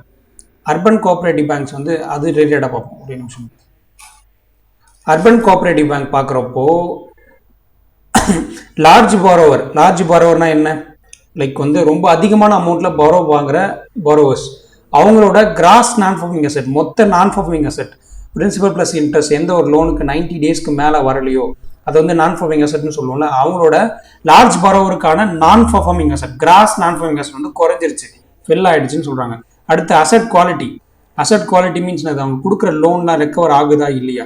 ரெக்கவர் ஆச்சுன்னா அசெட் குவாலிட்டி இன்க்ரீஸ் ஆகுது, ரெக்கவர் ஆகலைன்னா அசெட் குவாலிட்டி டிக்ரீஸ் ஆகுது. இங்கே அசெட் குவாலிட்டி இம்ப்ரூவ் ஆகுது. அர்பன் கோஆப்ரேட்டிவ் பேங்க்குமே அசெட் குவாலிட்டி இம்ப்ரூவ் ஆகுது. ஏன்னா ரீசெண்டாக ஆர்பிஐ வந்து அர்பன் கோஆப்ரேட்டிவ் பேங்க் வந்து பிசிஏக்குள்ளே வரணும்னு சொல்லியிருந்தாங்க. பிசிஏன்னா என்னது, ப்ராம்ப்ட் கரெக்டிவ் ஆக்ஷன். அதாவது எந்த ஒரு லோனுக்கு எந்த ஒரு பேங்க்குக்கு வந்து என்பிஏ ரொம்ப அதிகமாகிட்டு இருக்கு, அடுத்து ரிட்டர்ன் ஆன் அசெட் அது வந்து ரிடியூஸ் ஆகிட்டு இருக்கு, லோன் கொடுக்க அமௌண்ட் ரெக்கவரி ஆகலை, ரிடியூஸ் ஆகிட்டு இருக்கு. ஓகேங்களா, இந்த மாதிரி விஷயம்லாம் பார்க்குறப்போ அந்த பேங்க் வந்து பிசிஏன்னு போட்டுருவாங்க, ப்ராம்ப்ட் கரெக்டிவ் ஆக்ஷன்.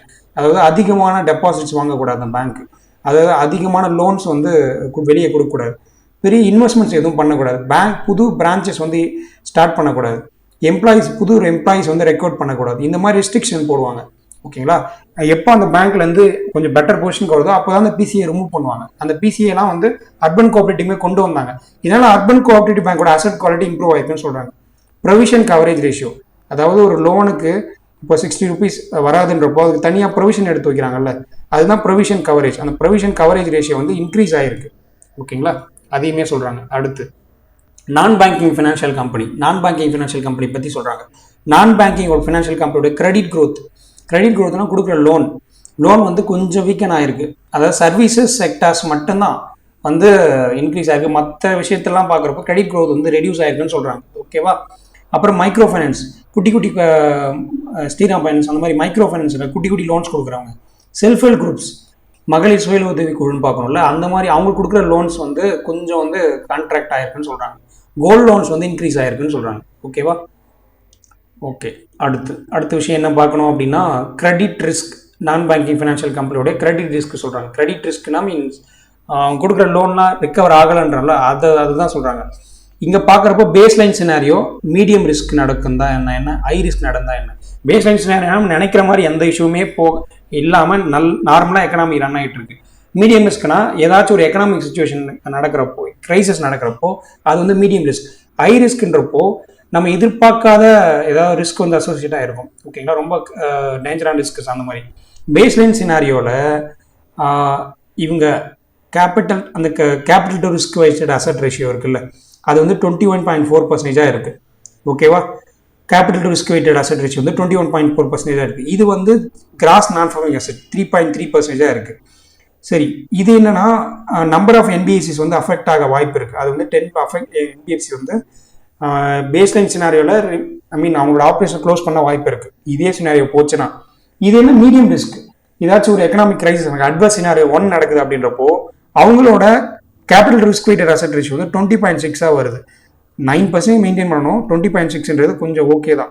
ஓகேங்களா. அடுத்து வந்து கிராஸ் நான் பர்ஃபார்மிங் அசட் வந்து 4.5 மாறுது, 3லேருந்து 4.5. அப்போது இது கொஞ்சம் நல்ல விஷயம் கிடையாது. 14 என்பிஎஃப்சி வந்து இதனால் அவங்களோட ஆப்ரேஷன் க்ளோஸ் பண்ணுறதுக்கு வாய்ப்பு இருக்குது. அட்வர்ஸ் சினாரியோ 1 இல்லை. அட்வர்ஸ் சினாரியோ 2ல் 15 NBSC. Capital to risk weighted asset ratio வந்து 20.4%. அடுத்து கிராஸ் நான் பர்ஃபார்மிங் வந்து 5.8%. இதில் என்ன பார்க்கணும்னா பேஸ்லைன் சினாரியோவில் பார்த்துங்க. Baseline scenario 21.4%, cross non performing 3.3. எத்தனை என்பிஎஃப்சி வந்து ஃபால் ஆக வாய்ப்பு இருக்குது? 10. ஓகேவா. அடுத்த விஷயம் இது என்னன்னா கிரெடிட் ரிஸ்க்கான என்பிஎஃப்சி சிஸ்டம் லெவல். ஓகேவா. இது சேம் சார்ட் தான். ஓகே. அடுத்து ஸ்ட்ரெஸ் டெஸ்ட். அதாவது என்னன்னா என்பிஎஃப்சிக்கான ஸ்ட்ரெஸ் டெஸ்ட். ஏதாச்சும் பேட் சுச்சுவேஷன் முன்னாடி நடக்குன்றப்போ அது முன்னாடி ப்ரிடிக்ட் பண்ணுறாங்களா, அது இப்போ எத்தனை என்பிஎஃப்சி கண்டக்ட் பண்ணாங்கன்னா 158 என்பிஎஃப்சிக்கு இந்த டெஸ்ட்டை கண்டக்ட் பண்ணியிருக்காங்க. கிராஸ் நான் பர்ஃபார்மிங் அசட் வந்து மார்ச் 2025 பார்த்தீங்கன்னா 2.9 இருக்குது. மார்ச் 2026 இது இன்க்ரீஸ் ஆக வாய்ப்பு இருக்குது. அட்வர்ஸ் சினாரியோ 1ல் 3.3 மாற வாய்ப்பு இருக்குது. Capital risk weighted asset ratio வந்து 23.4%லேருந்து 21 குறைய வாய்ப்பு இருக்குது. இது வந்து ஸ்ட்ரெஸ் டெஸ்ட் 1ல். ஓகேவா. அடுத்த செக்டார் பார்ப்போம். அடுத்த செக்டார் பார்க்கணும் mutual funds and insurance. Mutual ஃபண்ட்ஸ்னால் என்ன மக்களே, லைக் நிறைய மெம்பர்கிட்ட இருந்து, லைக் நிறைய இன்வெஸ்டர்ஸ் கிட்ட இருந்து. இப்போ ஷேர் மார்க்கெட்டை இன்வெஸ்ட் பண்ணுன்றப்போ நீங்கள் ஓனாக போய் இன்வெஸ்ட்மெண்ட் பண்ணலாம். அரல்ஸ் இன்னொரு இன்ஸ்டியூஷன் தான் மியூச்சுவல் ஃபண்ட்ஸ்ன்றது. இவங்க வந்து நிறைய மெம்பர்ஸ் கிட்ட இருந்து மணி கலெக்ட் பண்ணுவாங்க. மணி கலெக்ட் பண்ணி இவங்க அந்த மணியை வந்து ஒரு பர்டிகுலர் ஸ்கீமில் இன்வெஸ்ட்மெண்ட் பண்ணுவாங்க. லைக் ஷேர் மார்க்கெட்டில் தான். ஆனால் எந்த ஸ்கீமில் இன்வெஸ்ட்மெண்ட் பண்ணால் ப்ராஃபிட் வரும் அந்த மாதிரி எக்ஸ்பர்டீஸ் இருக்கிற டீம் தான் மியூச்சுவல் ஃபண்ட்ஸ். அந்த செக்டாரும் insurance sector, general insurance, life insurance sector எப்படி க்ரோ ஆயிருக்கு அப்படின்னு சொல்கிறாங்க. ஓகேவா. அசட் மேனேஜ்மெண்ட் கம்பெனி தான் மியூச்சுவல் ஃபண்ட்ஸ் தான். அவங்கள ரெகுலேட் பண்ணுறது யார்? ஷேர் மார்க்கெட் ரெகுலேட் பண்ணுறது யார்? செபி தானே. அதான் சொல்கிறாங்க. மந்த்லி அவங்களுக்கான ஸ்ட்ரெஸ் டெஸ்ட் பண்ணணும். அதாவது என்னன்னா ஏதாவது எக்கனாமிக் கிரைசிஸ் நடக்குமா, நல்லா ரன் ஆகிட்டு இருக்கா இல்லையா, அந்த மாதிரி ஸ்ட்ரெஸ் டெஸ்ட் வந்து மந்த்லி கண்டக்ட் பண்ணணும் அப்படின்னு செபி சொல்கிறாங்க. ஓகேங்களா. பர்டிகுலர்லி ஃபார் ஓப்பன் எண்டட் டெப்ட் ஸ்கீம். ஓப்பன் எண்டட்னா டெப்ட் ஸ்கீம் தானே. அது நீங்கள் இன்வெஸ்ட்மெண்ட் பண்ணுற ஒரு ஸ்கீம் வந்து லைக் வந்து அந்த வழியாக தான் அந்த கம்பெனி வந்து உங்ககிட்ட இருந்து காசு வாங்கி அவங்க ப்ராஃபிட் பார்க்குறாங்க. ஓப்பன் எண்டட்னா அந்த ஸ்கீமை நீங்கள் எப்போ வேணால் என் பண்ணிக்கலாம். ஓகேங்களா. இப்போ 10 இயர் அப்படின்னு கிடையாது. நீங்கள் இப்போ 2025 இன்வெஸ்ட்மெண்ட் பண்ணுறீங்க, 2027 நீங்கள் இன்வெஸ்ட்மெண்ட்டை வித்ட்ரா பண்ணலாம். ஓகேங்களா. அதுதான் வந்து ஓப்பன் எண்டட். ஓப்பன் எண்டட்ன்றது என்னன்னா லைக் வந்து அந்த மாதிரி அவங்களுக்கு ஆப்ஷன்ஸ் இருக்கும். அவங்க வந்து நினச்ச டைமில் அந்த ஸ்கீமை என் பண்ணிக்கலாம். அந்த மாதிரி ஓப்பன் எண்டட் டெப்த் ஸ்கீமுக்கு வந்து மந்த்லி ஸ்ட்ரெஸ் டெஸ்ட் நடத்தணும் அப்படின்னு செபி டைரக்ஷன் கொடுக்குறாங்க. ஓகேவா. அடுத்து வந்து வேற என்னன்னா இன்டர் கனெக்ட்னஸ் பற்றி பேசுகிறோம். இன்டர் கனெக்ட்னஸ் ஒன்றும் இல்லை. ஃபினான்ஷியல் சிஸ்டமில் என்ன இருக்குது? என்பிஎஃப்சிஸ் இருக்காங்க, பேங்க் இருக்காங்க, மியூச்சுவல் ஃபண்ட்ஸ் இருக்காங்க, இன்சூரன்ஸ் செக்டர்ஸ் இருக்காங்க. இவங்களுக்குள்ள இருக்கிட்ட இவங்க மியூச்சுவல் ஃபண்ட் வந்து பேங்க்ல இன்வெஸ்ட்மெண்ட் பண்ணுவாங்க. என்பிஎஃப்சி வந்து இவங்களை போய் இன்வெஸ்ட் பண்ணுவாங்க. இவங்களுக்குள்ள இருக்கிற கனெக்டிவிட்டி அதுதான் இன்டர் கனெக்ட்னஸ் சொல்றாங்க. ஓகேங்களா. இந்தியன் ஃபினான்ஷியல் சிஸ்டம் அதாவது பேங்க்ஸ் மட்டுமே பார்த்தீங்கன்னா எவ்வளோ பேங்க்ஸ் இருக்கு மக்களே. பப்ளிக் செக்டர் பேங்க்கே உங்களுக்கு எஸ்பியோட சேர்த்து 12 இருக்கு. பிரைவேட் செக்டர் பேங்க் இருக்கு 20+ இருக்கு. ஓகேங்களா. என்பிஎஃப்சிஸ் இருக்கு. அப்புறம் ரீஜனல் ரூரல் பேங்க்ஸ் இருக்கு. ஓகேங்களா. இந்த மாதிரி வந்து இவங்களுக்குள்ளவே இன்வெஸ்ட்மெண்ட் பண்ணிக்கிறது, அவங்களுக்குள்ள இருக்கிற ரிஸ்க் அசோசியேட் ஆயிருக்குல்ல, அதை பற்றிலாம் கனெக்ட் பண்ணுறது தான் இந்த இன்டர் கனெக்ட்னு சொல்கிறாங்க. ஓகேங்களா. இந்த பைலேட்டரல் எக்ஸ்போஷர்னா இப்போ மியூச்சுவல் ஃபண்ட் இன்வெஸ்ட்மெண்ட் பண்ணுறாங்களா பேங்க்ல, அதனால இவங்களுக்கு ஒரு ரிஸ்க் அசோசியேட் ஆயிருக்கும், இதனால மியூச்சுவல் ஃபண்டுக்கு ஒரு ரிஸ்க் அசோசியேட் ஆகும் அவங்க பண்ணுற இன்வெஸ்ட்மெண்ட்ல. அதுதான் பைலேட்டரல் எக்ஸ்போஷர். 229 என்டிட்டிஸ்க்கு வந்து சொல்றாங்க. 229 என்டிட்டிஸ்க்கான பைலேட்டரல் எக்ஸ்போஷர், ரெண்டுத்துக்கும் கனெக்ட் ஆன எக்ஸ்போஷர் மீன்ஸ் ஃபியூச்சர்ல அவங்க பண்ண இன்வெஸ்ட்மெண்ட் ரிஸ்க் ஆகுமா இல்லையா அப்படின்னு சொல்றதா எக்ஸ்போஷர். அந்த எதிர்பார்ப்புன்னு சொல்லுவோம்ல, லைக் அந்த மாதிரி அந்த எக்ஸ்போஷர் வந்து இன்க்ரீஸ் ஆயிருக்கு. 19.6% இன்க்ரீஸ் ஆயிருக்கு மார்ச் 2025 பார்க்குறப்போ. ஓகேவா. அதே மாதிரி inter bank exposure, bank to bank இன்வெஸ்ட்மெண்ட்ல எக்ஸ்போஷர் எவ்வளோனா 3.4%. அவனோட பேங்க் அசெட்ல இப்போ 100 ரூபாய் அவங்ககிட்ட அசெட் இருக்குன்னா அதில் 3.4% அவங்களுக்கு ரிஸ்க் வர வாய்ப்பு இருக்கு. அது வந்து இன்டர் பேங்க் எக்ஸ்போஷரா சொல்றாங்க. ஓகேவா. அடுத்த விஷயம் பைலேட்டரல் எக்ஸ்போஷர் சம்பந்தமான டேட்டா மார்ச் 2025 மட்டும் பாருங்க 19.6. ஓகேங்களா. அந்த இன்டர் கனெக்டட் சொன்ன 19.6 எக்ஸ்போஷர், அதாவது bank, NBFC, insurance, mutual funds இவங்களுக்குள்ள இருக்கிற அந்த எக்ஸ்போஷர்ஸ் இருக்கிற இன்டர் கனெக்டட் எக்ஸ்போஷர்ஸ் அது வந்து 19.6% இன்க்ரீஸ் ஆயிருக்கு. ஓகேவா. அடுத்து டோட்டல் பைலேட்டரல் எக்ஸ்போஷர்ஸ் வந்து இது 770.6. ஓகேவா. டிஃப்ரெண்ட் குரூப்ஸ் பத்தி சொல்லிருக்காங்க. இது ஷெட்யூல்டு கமர்ஷியல் பேங்க் பத்தி நல்லா பாருங்க. ஏன்னா மோஸ்ட்லி ஷெட்யூல்டு கமர்ஷியல் பத்தி பேங்க் கேட்க வாய்ப்பு இருக்கு. ஷெட்யூல்டு கமர்ஷியல் பேங்க் தான் எது அதிகமாக இருக்கோ அதை பாருங்க 44.5. ஓகேங்களா. அவங்களோட அந்த டிஃப்ரெண்ட் குரூப்ஸோட ஷேர், ஓகேங்களா, எவ்வளோ இன்வெஸ்ட்மெண்ட்ஸ் பண்ணியிருக்காங்க, எந்த இன்ஸ்டியூஷன்ல யார் அதிகமாக இன்வெஸ்ட்மெண்ட் பண்ணியிருக்கா, அதுதான் ஷெட்யூல்டு கமர்ஷியல் பேங்க் தான் அதிகமான பர்சன்டேஜ் ஹோல்ட் பண்றாங்க. ஓகேங்களா. அடுத்து இது என்னன்னா இன்ஸ்ட்ருமெண்ட் வைஸ் எக்ஸ்போஷர்னா லைக் வந்து இப்போ நம்ம கிட்ட மார்க்கெட்ல நிறைய விஷயம் இருக்கு. லைக் வந்து நம்ம இப்போ ஒரு மணி ரைஸ் பண்ணோம்னா பாண்ட் இருக்கு. இப்போ மணி மார்க்கெட் போனீங்கன்னா ட்ரெஷரி பில் இருக்கு, சர்டிபிகேட் ஆஃப் டெபாசிட் இருக்கு, கேஷ் மேனேஜ்மெண்ட் பில் இருக்கு. ஓகேங்களா. இந்த மாதிரி நிறைய டூல் இருக்கு. அது வழியான எக்ஸ்போஷர். இப்போ சர்டிபிகேட் ஆஃப் டெபாசிட்ல நீங்க 1000 rupees இன்வெஸ்ட்மெண்ட் பண்ணிருக்கீங்க, ஆனா ஒரு 30 ரூபாய் வந்து ரிஸ்க் இருக்கு அப்படின்னு சொல்றாங்க. அந்த மாதிரி அந்த டூல்ஸ்ல இருக்கிற எக்ஸ்போஷர் அது பாக்குறப்போ எது அதிகமா இருக்குன்னு பாருங்க. மார்ச் 2025 பாக்குறப்போ 21.9% பாத்தீங்கன்னா லோன்ஸ் அண்ட் அட்வான்ஸுக்கான ரிஸ்க் தான் இருக்கு, எக்ஸ்போஷர் தான். ஓகேவா. அதிகமான ரிஸ்க் மோஸ்ட்லி ஃபோக்கஸ் பண்ணுங்க, எக்ஸாம்ஸ்ல அதை தான் சொல்லுவாங்க. அதாவது கண்டிஜென்ட் அனாலிசிஸ்னா ஒன்றும் இல்லை, இந்த மாதிரி எக்கனாமிக் நடக்கிற ரிஸ்கால நம்மளோட பேங்கோட கேபிட்டலுக்கோ அவங்களோட இன்வெஸ்ட்மெண்ட்ஸ்க்கோ என்ன ரிஸ்க் நடக்கும், அதுதான் பேங்கோட ஃபெயிலியர்ஸ் ஏதாவது நடக்குமா, அதை சொல்றதுதான் கண்டிஜென்சி அனாலிசிஸ். சால்வன்சி லாஸ்னா அவங்களோட டயர் ஒன் கேபிட்டல்ல சால்வன்சி லாஸ் மீன்ஸ் அவங்களோட ஓன் கேபிட்டலே குறையிறது. ஓகேங்களா. டயர் ஒன் கேபிட்டல் தான் நான் சொன்னேன், ஹை குவாலிட்டி லிக்விட் அசெட்ஸ் இருக்கிறது, அதுதான் டயர் ஒன் கேபிட்டல்ல வரும். அதாவது பேங்க் வந்து உடனடியாக அவங்களுக்கு தேவையான மணியை இதை எப்படி சொல்லுவாங்கன்னா டயர் ஒன் கேபிட்டலாக தான் சொல்லுவாங்க. அந்த டயர் ஒன் கேபிட்டலே 3.4% வந்து லாஸ் ஆக வாய்ப்பு இருக்கு. இந்த கண்டிஜென்ட் அனாலிசிஸ் செக் பண்ணதை வச்சு சொல்றாங்க, இந்தியாவில் இருக்கிற ஷெட்யூல்டு கமர்ஷியல் பேங்க்ஸ் வச்சு சொல்றாங்க. அடுத்து லிக்விடிட்டினா அந்த ரெடிலி அவைலபிள் கேஷ் லிக்விடிட்டி, அந்த லாஸ் எவ்வளவு நடக்க வாய்ப்பு இருக்குன்னா அவங்களோட 0.3%. எதுல 0.3%? High quality liquid assets. அதாவது இப்போ கோல்டு இருக்கு அப்படின்னா அதுதான் ஹை குவாலிட்டி லிக்விட் அசெட். உடனே நம்ம அதை கேஷாக மாற்ற முடியும். எந்த ஒரு கமாடிட்டி, எந்த ஒரு பொருளை உடனே உங்களால் கேபிட்டலாக யூஸ் பண்ண முடியுன்றது தான் ஹை குவாலிட்டி லிக்விட் அசெட். அந்த ஹை குவாலிட்டி லிக்விட் அசெட்டுக்கு பேங்க் கிட்ட இருக்கும்ல, என்பிஎஃப்சிஸ் கிட்ட இருக்கும்ல, அதில் 0.3% வந்து லாஸ் ஆக வாய்ப்பு இருக்கு. இந்த கண்டிஜென்ட் அனாலிசிஸ்ல அதுதான் சொல்றாங்க. ஓகேவா. அடுத்து குளோபல் ரெகுலேட்டரி இனிஷியேட்டிவ்ஸ். இப்போ இதுக்காக வந்து குளோபல் லெவலில் என்ன ரெகுலேட்டரி இனிஷியேட்டிவ்ஸ் யார் என்ன பண்றாங்க அப்படின்னு இதெல்லாம் ஜென்ரல் தியரி கான்செப்ட் தான். சைபர் செக்யூரிட்டி என்ஹான்ஸ் பண்ணணும்னு எல்லா பேங்க்ஸுமே பண்றாங்க. ஏன்னா சைபர் செக்யூரிட்டி ஃப்ராட்ஸாலே நிறைய லாஸ் ஆகுது. அடுத்து cross border payments, UPI payments பண்றோம்ல, அது வந்து ஒரு கண்ட்ரிலேருந்து இன்னொரு கண்ட்ரி இன்டர்நேஷனல் பேமெண்ட்ஸ்க்கு வந்து யூபிஐ எப்படி பண்ண முடியும், அதான் கிராஸ் பார்டர் பேமெண்ட்ஸ் என்ஹான்ஸ் பண்றதுக்கு யோசிக்கிறாங்க. கிளைமேட் ரிஸ்க்குமே பேங்கிங் செக்டரை வந்து அஃபெக்ட் பண்ணுதுன்னு சொல்றாங்க. ஸோ அதை வந்து கிளைமேட் ரிஸ்க்குமே அஃபெக்ட் பண்ணுறதுன்றது, பட் கிளைமேட் ரிலேட்டடான ரிஸ்க்குமே இந்த ரிப்போர்ட்ல இன்க்ளூட் பண்ணியிருக்காங்க. ஓகேங்களா. அடுத்து ஸ்ட்ரக்சரல் ஃபினான்ஷியல் ஷிஃப்ட். அதாவது இப்போ பேங்கிங் ஃபினான்ஷியல் வந்து பார்த்தீங்கன்னா எல்லாமே ஆன்லைன் மோடுக்கு மாறிட்டு இருக்குல்ல, அதுக்கு வந்து இப்போ இருக்கிற பேங்க்ஸ், என்பிஎஃப்சி எல்லாமே அலாட் பண்ணுறது எப்படி, அந்த ஃபினான்ஷியல் ஷிஃப்ட்டை பற்றி யோசிச்சுட்டு இருக்காங்க. ஓகேங்களா. அடுத்து வேற என்ன விஷயம் அப்படி இதில் பார்க்கணும்னா, இதில் நிறைய ஆர்பிஐ பண்ணியிருக்க இனிஷியேட்டிவ்ஸ் பற்றி அதில் ஹைலைட் பண்ணியிருப்பாங்க. ஆனால் இது தனித்தனி எல்லாமே ஒரு ரிப்போர்ட். இப்போ ப்ராஜெக்ட் ஃபைனான்ஸ் ரிப்போர்ட் டைரக்ஷன் என்னன்னா, நம்ம நீங்கள் வந்து ப்ராஜெக்ட்டுக்கு பர்டிகுலராக லோன் கொடுக்குறீங்களா, ஒரு பர்டிகுலர் ஒரு ஃபினான்ஸ்லாம் எப்படி ரன் பண்ணணும், அவங்க கொடுக்குற லோன்ஸ் எப்படி இருக்கணும், அவங்க கொடுக்குற அட்வான்சஸ் எப்படி இருக்கணும், அதுக்காக டைரக்ஷன்ஸ் ஆர்பிஐ ப்ரொவைட் பண்ணியிருக்காங்க. தனி ரிப்போர்ட்டில் வரும். ஆர்பிஐ பண்ணியிருக்க இனிஷியேட்டிவ்ஸ் பற்றி சொல்கிறாங்க. Digital lending direction, digital lending app இருக்குல்ல, அவங்களுக்கான ரெகுலேஷன்ஸ் சொல்கிறது தான் டிஜிட்டல் லெண்டிங் டைரக்ஷன். அடுத்து கவர்மெண்ட் செக்யூரிட்டிஸ் ஃபார்வர்ட் கான்ட்ராக்ட்ஸ், அதாவது கவர்மெண்ட் பாண்ட்ஸ் இருக்குல்ல, கவர்மெண்ட் பாண்ட்ஸ் வந்து ஃபியூச்சர் டேட்டுக்கு வந்து ட்ரேட் பண்ணுறது.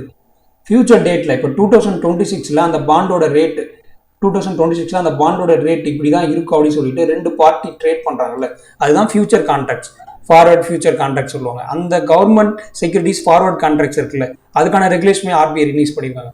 என்டிஎஸ்ஓஎம், நான் நெகோஷியபிள் டீலிங் ஆர்டர் சிஸ்டம், ஓகேங்களா. இது என்னன்னா செபி ரிஜிஸ்டர்ட் புரோக்கர் வந்து இதில் வந்து ஆட் பண்ணி ட்ரேட் பண்ணலாம் அப்படின்னு சொல்லியிருப்பாங்க. இந்த ஆக்சஸ் சம்மந்தமாக இந்த ரிப்போர்ட்ஸ், இந்த இனிஷியேட்டிவ் ஆர்பிஐ பண்ணியிருக்காங்க. அடுத்து வந்து டிஜிட்டல் பேமெண்ட்ஸில் இருக்கிற ஃப்ராட்ஸ் எப்படி ப்ரிவென்ட் பண்ணலாம், அதெல்லாம் ஆர்பிஐ டைரக்ஷன் கொடுத்துருக்காங்க. Specialised investment fund minimum 10 lakh இதில் வச்சிருப்பாங்க. இந்த லிமிட் நோட் பண்ணிங்க. ஸ்பெஷலைஸ்டு இன்வெஸ்ட்மெண்ட் பண்ணால் இப்போ ரீசெண்டாக செபி லான்ச் பண்ணுது. அதாவது மியூச்சுவல் ஃபண்ட் மாதிரி தான் ஒரு இன்வெஸ்ட்மெண்ட் ஸ்கீமில் இன்வெஸ்ட்மெண்ட் பண்ணுற மினிமம் லிமிட் வந்து 10 lakh. லைக் வந்து ஒரு ஷேர் மார்க்கெட் இன்வெஸ்ட்மெண்ட் பண்ணுற மாதிரி மக்கள், அதாவது ஒரு பர்டிகுலர் செப்பரேட் இன்வெஸ்ட்மெண்ட் பிளாட்ஃபார்ம், அதுக்கான அமெண்ட்மெண்ட்ஸ்லாம் பண்ணியிருக்காங்க.